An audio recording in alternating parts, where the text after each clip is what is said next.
চলতি অর্থবছরে ৩,৮৩১.৩৮ কোটি টাকার বাজেট ঘোষণা করেছে ঢাকা দক্ষিণ সিটি কর্পোরেশন। এর মধ্যে মশা মারতে কীটনাশকের জন্য ৪৫ কোটি টাকা বরাদ্দ রাখা হয়েছে। বুধবার অর্থাৎ ৬ই আগস্ট ডিএসসিসি নগর ভবনের মিলনায়নে সংস্থাটির প্রশাসক শাহজাহান মিয়া এই বাজেট ঘোষণা করেন।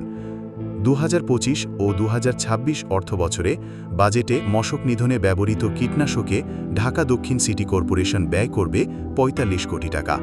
এছাড়া ফোগার, হুইল, স্প্রে মেশিন পরিবহনে সংস্থাটি আরও ব্যয় করবে আরও ১,৫০ লাখ টাকা।